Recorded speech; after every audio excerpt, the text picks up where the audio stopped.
Today I've got a room tour for you of the Shibuya Excel Hotel Tokyu in Tokyo in Shibuya.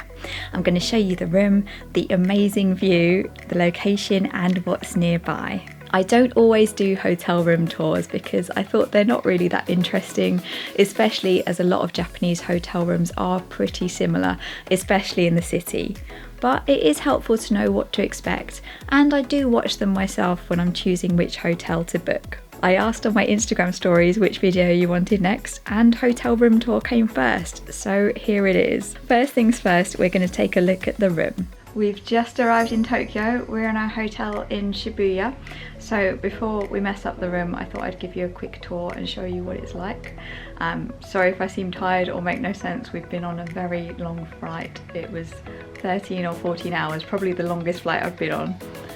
So here's the room. Here's the entranceway. It's actually not a bad size for a Tokyo hotel room. Sometimes you just get the bed and you can only just walk around it. But there's actually a bit of floor space as well here, which is pretty good. And room to put our suitcases here. And these are both large size suitcases. So we've got a mirror here, full length mirror by the door. Here's the bed. This is the sort of size bed you normally get in Japanese hotel rooms, especially in Tokyo. It's a semi-double bed, so it's not as wide as a full double bed, but I think the length is the same. There's some beautiful art on the wall, some pipe cleaners. We've got a choice of lighting. There's a footlight for the night time, which comes on just down there. There's a desk if you wanted to do some work. Little chair and table, and a pretty good view.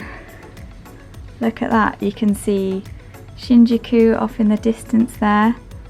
Lots of buildings around Shibuya. There's Shibuya 109. I was trying to see if you could see Fuji over there, but it's misty. I'm not sure if you've got the right angle. And at a crazy angle there, we've just got Shibuya Crossing view. Look at that. I chose this hotel hoping it would have a good view because it's a tall building that doesn't have other tall buildings right next to it. So I was hoping we'd be able to see a lot of Tokyo, and it's pretty good, I think. Bonus with the Shibuya Crossing view. I also love this view from the lift as you go up. Two of the lifts have glass walls, so even if you don't have a Shibuya Crossing view from your room, you can enjoy it from the lift. You can actually just about see the lifts going up from this other view over at Miyashita Park. The waiting area by the lifts has great views too. I could have stood here for ages watching everything going on. So let's go and take a look in the bathroom. I think it's okay. It's not the best bathroom and not the worst bathroom. Sometimes in Japanese hotels you get the sort of bathroom pod that seems to come as a single unit, and it's not that. You get quite a good range of amenities here. Got razor, cotton set, I think that's makeup remover pads, hairbrush, cotton buds, shaving cream, toothbrush, tissues. There's a phone by the loo so you can call people, I guess. There's the shower. This is the sort of bath you normally get in Japanese hotel rooms. So it's quite deep but not very long, so you couldn't really stretch out in it. And they give you shampoo, conditioner and body soap. Overall, I found this a comfortable room to stay in. I've got no complaints. There is a good amount of space. Sometimes it is a bit frustrating when you've got the suitcases open on the floor and then there's no room to walk around them, but I didn't find that here. The room size is 215 square feet. They often mention the room size on Expedia, which is really helpful when you're comparing hotels because some Tokyo hotel rooms are very small, especially if you're from the USA and you're used to large hotel rooms. Everything was perfectly clean and in good condition and everything worked. But personally, I've never found that to be a problem in any hotels I've stayed in Japan. This is a semi-double room. We paid slightly extra for a room on the 13th to 19th floor, hoping we get a good view. And you can have an even higher floor if you want to. It's always good to look out for this city view icon in Expedia if you want a view. The hotel starts on floor 5 and the bedrooms start on floor 7.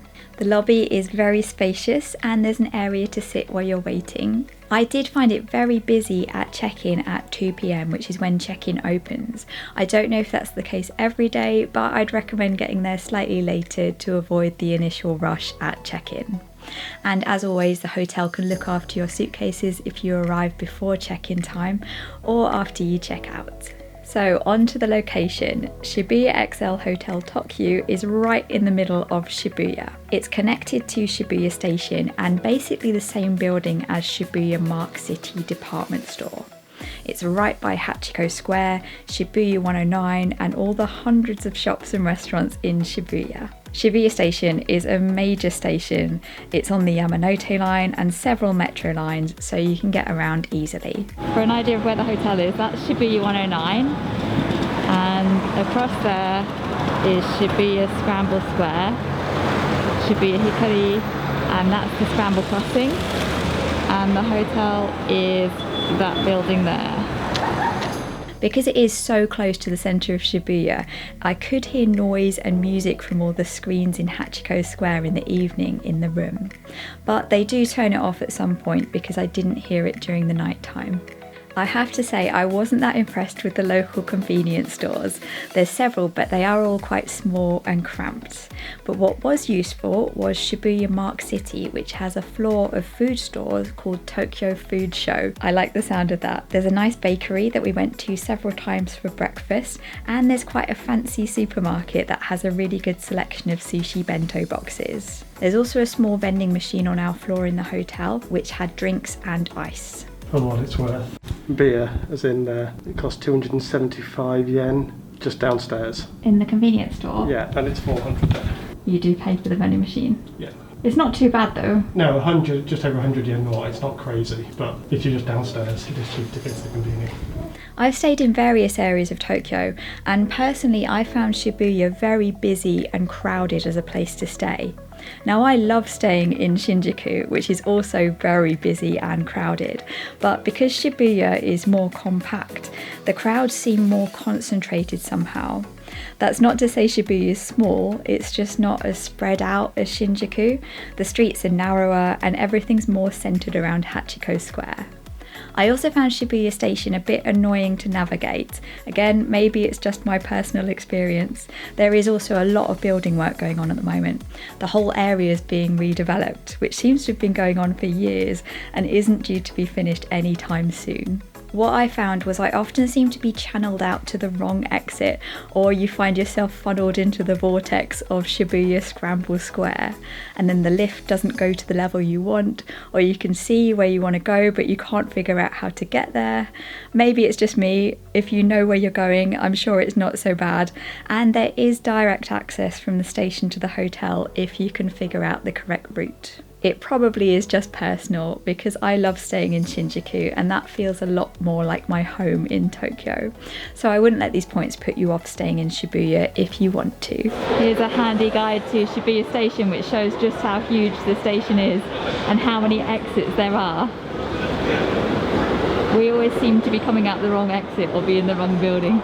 So I hope that was useful. I really enjoyed staying here. It was a comfortable room with an amazing view in a really good location. If you want more affordable Tokyo hotels with a view, I've got a video all about that, and there's lots more coming up in my new series of Japan travel videos.